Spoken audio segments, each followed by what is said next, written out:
Labiau liūdna, sakyčiau, nei džiaugiuosi, nes buvo labai įdomus ir geras laikas, nepaisant to, kad dirbdavom ir savaitgaliais. Labiausiai užstrigo šiek tiek tokie eureka momentai buvo, kad suvokė kažką, kur dirbdavai, žinai, kaip ir teorija, kaip ir supranti, bet kai gerą išaiškinimą gauni, dar su geru tokiu bairiu iš dėstytojo ar iš kolegų, tai tie eureka momentai. Dėstytojai yra savo srities profesionalai, jie yra gerai žinomi, kaip matome, ir visuomenėje, ir yra tikrai savo srities ekspertai, tai jie gali papasakoti tiek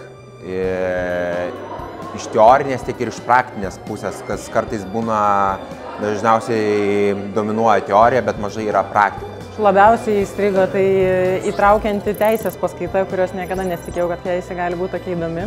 Tikėjausi, kad jinai bus sausa, apie kažką, kur labai daug žodžių ir mažai įdomumo, bet buvo labai priešingai ir atvirkščiai.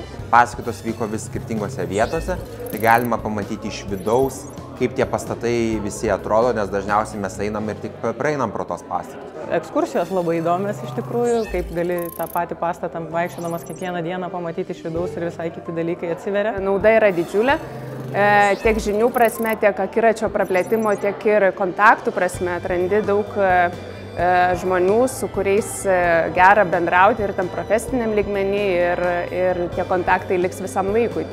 Tai be abejonės yra naudinga. Labai kviečiu ateiti. Viskas labai aukštam lygiai, tai kartais palinkėjimas išlaikykit aukštą lygį. Tokį, kokį dabar esate pasiekę, tai tikrai aukštas piltažas. Negalvok, skambink, registruokis ir eik.